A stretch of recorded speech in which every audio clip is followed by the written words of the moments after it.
Queridos irmãos, queridas irmãs, então esse vídeo de número 246, o tema Possessos, a Gênesis capítulo 15. A questão ainda é a questão de número 35, porque o importante é esmiuçar, né? Tanto é que Kardec, ele nos diz que o conhecimento é o conjunto de leis adquirida. Então, não só o conhecimento, a educação, o conhecimento é o conjunto de leis adquiridas. Por isso nós temos que nos preparar, nos fortalecendo, sem apresentarem caráter epidêmico. As obsessões individuais são muitíssimos frequentes. Eu vou tocar nesse assunto novamente. Quem na Terra pode-se dizer que nunca sofreu uma influência maligna de um espírito doente, de um espírito das trevas, de um anticristo, de um obsessor, porque você observa que existe uma escala, de um obsessor, ou de um mentor espiritual, de um benfeitor, de um anjo guardião, de um espírito amigo. Todos nós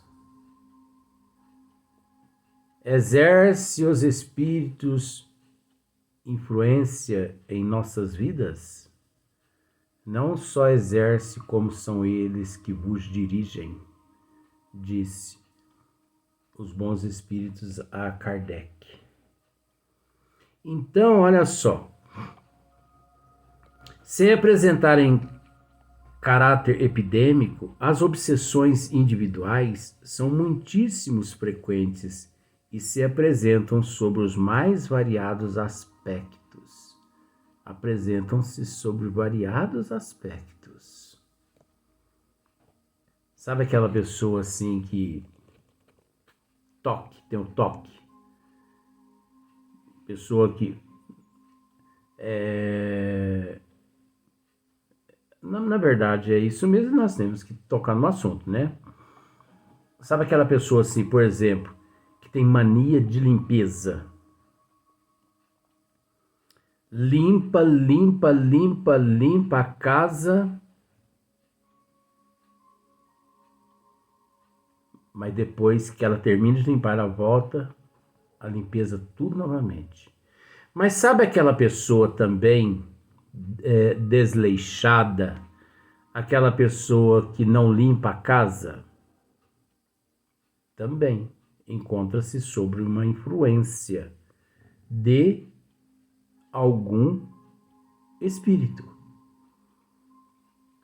Porque nós não podemos dizer que a pessoa encontra sobre a influência de um obsessor. Porque a pessoa pode encontrar-se sobre a influência também de um espírito sofredor, de um espírito anticristo, que ali foi colocado para poder neutralizar aquele indivíduo encarnado. E a partir do momento que aquele espírito ali foi colocado aquela pessoa se sente assim neutralizada, não raciocina, não pensa. Quantos milhões de síndromes que existem? Síndromes que hoje se classifica como síndromes patológicas, síndromes neurológicas, que pode se classificar-se as síndromes epidêmicas, mas também existe as síndromes individuais, como os resgate coletivo, como os resgate individual. Quantos bilhões de pessoas encontram inseridos nos resgates individuais? E quantos bilhões de pessoas encontram inseridas nos resgates coletivos aqui na Terra? Por isso, nosso Senhor Jesus Cristo disse: aqueles que estiverem sem nenhum pecado, atire a primeira pedra. Porque ninguém, no mundo de provas e expiações, possui moral suficiente, capaz de julgar esse ou aquele. O que quase sempre existe um símbolo.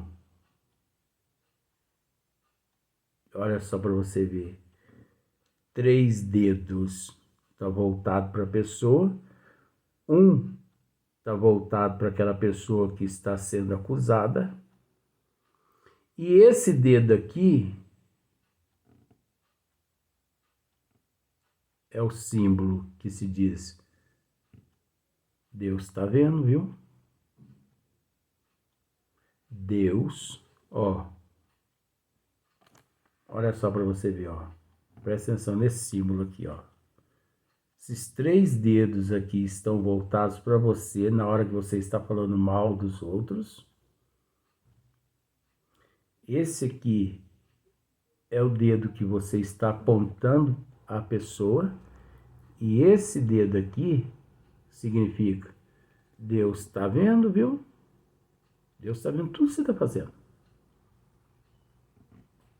Então, olha só para você ver.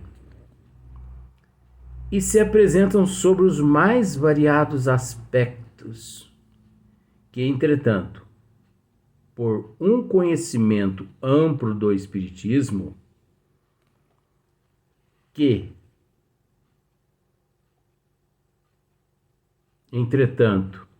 por um conhecimento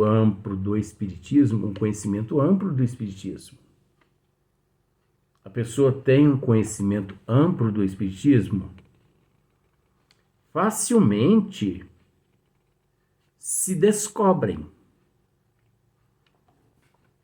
Então, se eu possuo um conhecimento amplo do Espiritismo, facilmente eu descubro esses milhões de aspectos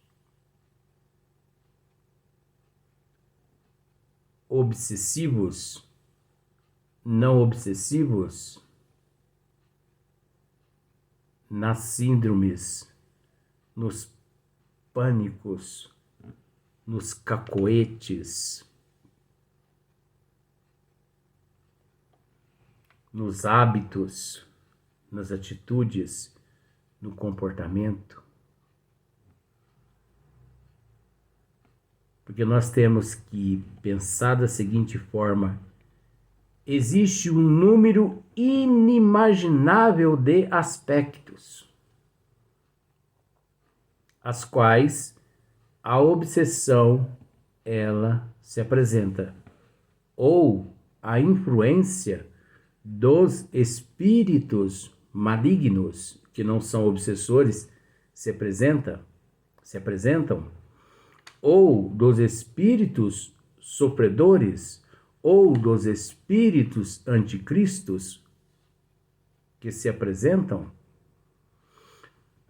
mas só com conhecimento amplo do Espiritismo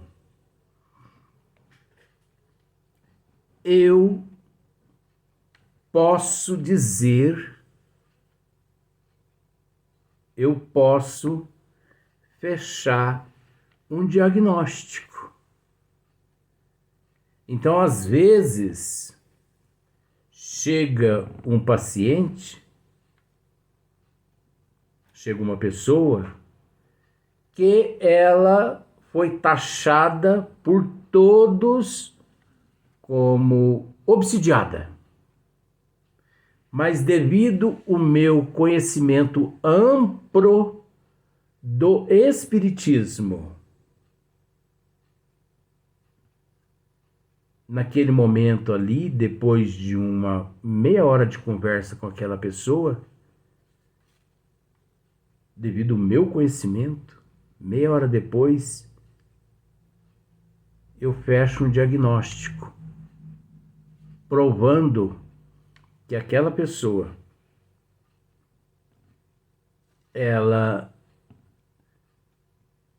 encontra-se melhor que eu, médico psiquiatra. Agora, é preciso ter conhecimento. É preciso ter conhecimento amplo do Espiritismo,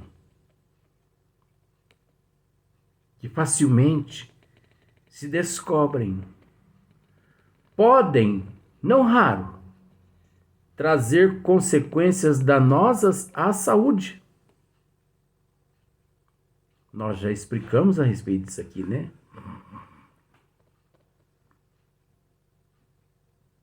Podem, não raro, trazer consequências danosas à saúde.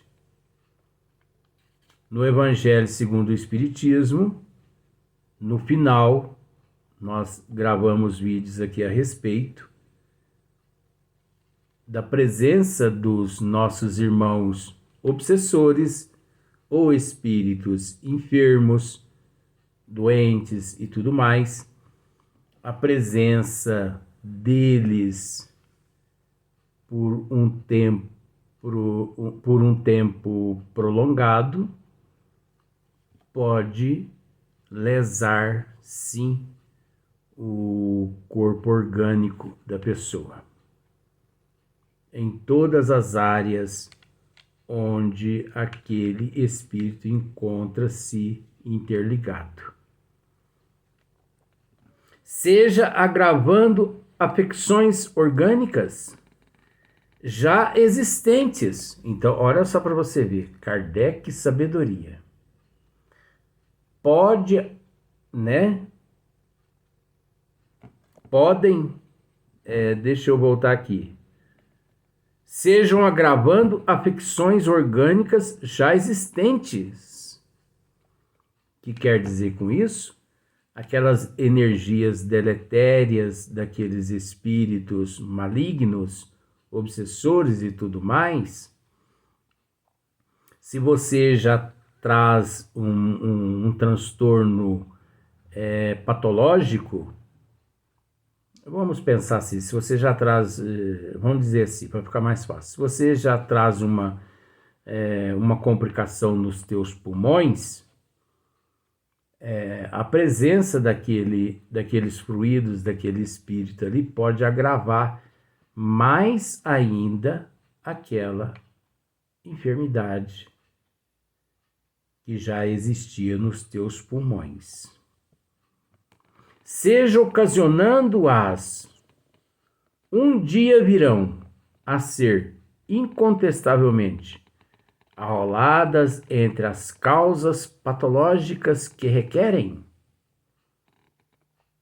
pela sua natureza especial, meios de tratamento, revelando a causa do mal, O Espiritismo rasga nova senda, a arte de curar e fornecer à ciência meios de alcançar êxito, onde, até hoje, quase sempre, vê malogrados seus esforços. Então, olha só para você ver. Olha só para você ver. Através da doutrina dos espíritos, aquela pessoa que investe no conhecimento, que investe na busca do conhecimento, aquela pessoa que busca a doutrina dos espíritos totalmente desinteressada dos fenômenos. E sim, que busca o espiritismo em busca de respostas para saber ela de onde ela veio, onde ela se encontra e o que é que ela está fazendo e para onde ela irá. Aquela pessoa que busca o espiritismo para conhecer-te a ti mesmo, para procurar hoje ser melhor que ontem e amanhã melhor que hoje. A pessoa que busca o espiritismo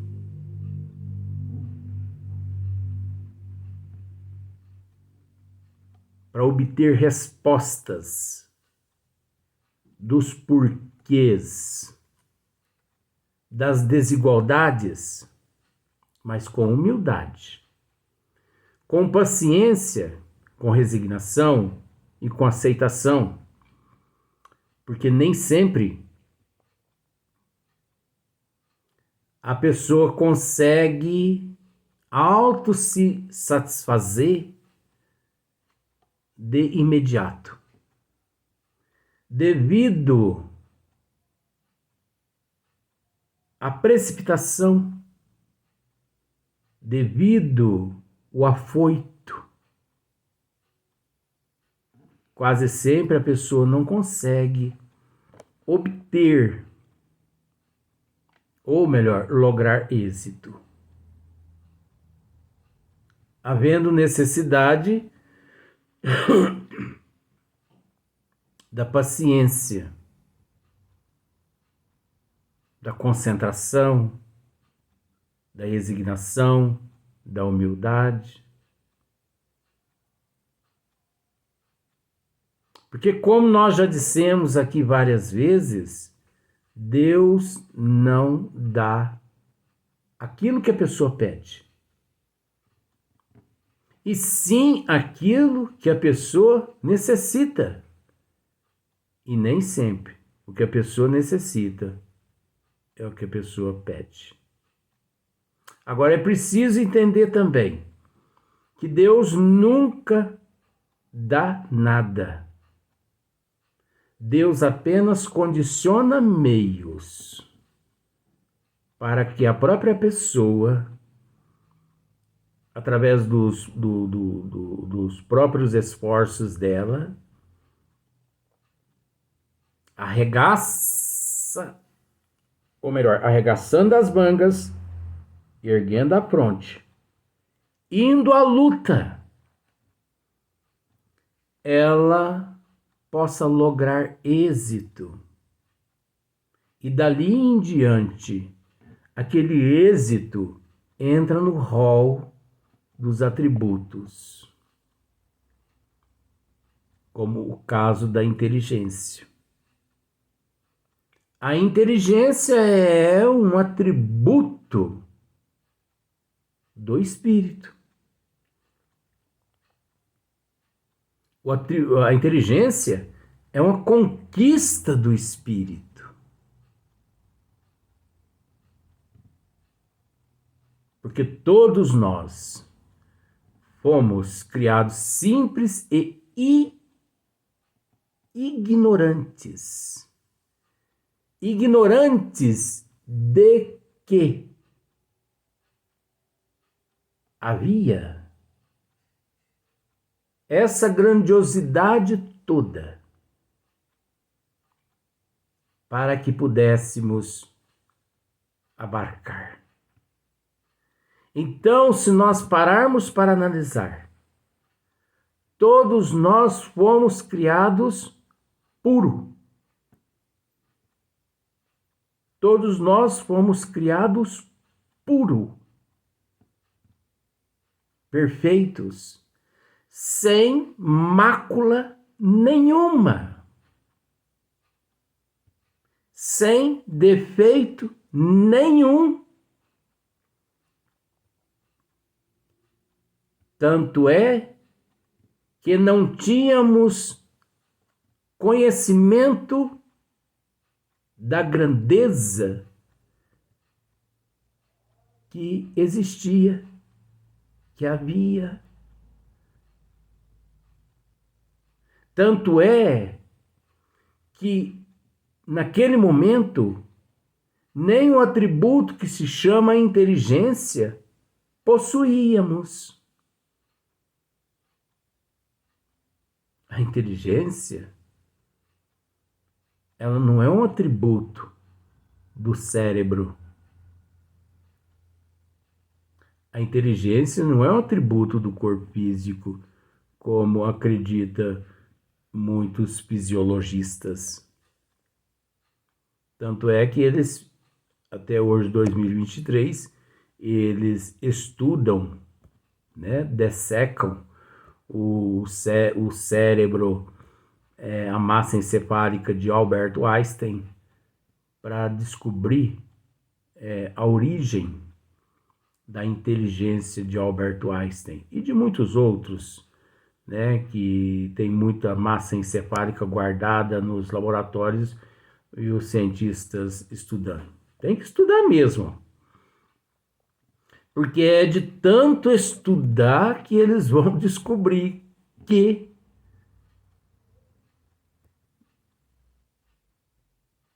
não é atributo do cérebro, e sim atributo do espírito, que ali, naquela massa encefálica, já não se encontra mais. Porque aquela inteligência, sendo atributo do espírito, ela acompanha a alma, o espírito, assim que se desagrega do corpo físico no momento em que o médico anuncia o óbito. E por aí em diante vai. Então,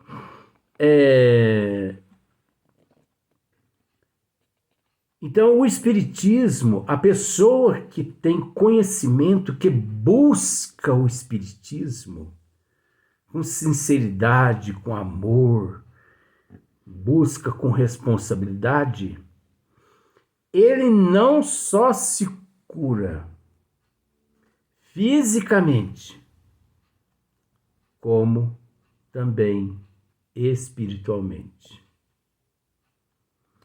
O que de fato não é lá tão importante a cura física, porque o corpo orgânico é perecível. Nós devemos nos preocupar com a cura do espírito, porque o espírito é quem segue a imortalidade da alma, que faz parte da imortalidade, mas no nível que nós nos encontramos, a doutrina dos espíritos, ela nos esclarece que nós devemos cuidar primeiro do corpo e depois do espírito. Mas o desleixo de muitas pessoas na Terra é que se preocupam muito com o corpo, principalmente na parte estética, e esquece do corpo espiritual. Depois, quando desencarna, não sabe que desencarnou, porque se preocupou demais com o corpo físico, com a estética, com a vaidade, com as ilusões, com as fantasias aqui da Terra, que na verdade são passageiras. Porque 80 anos, 90 anos passa rapidinho, gente. Esses dias atrás mesmo eu tinha 15 anos. Hoje eu já estou com 54. Daqui a um tempo já estou retornando à parte espiritual. É um processo natural da evolução. É tão natural que não temos como fugir. Aí muitas pessoas dizem assim: a única certeza que nós temos é que desencarnaremos um dia, não é, Luiz? Não. Nós precisamos mudar esse conceito aí. Vamos para o próximo vídeo.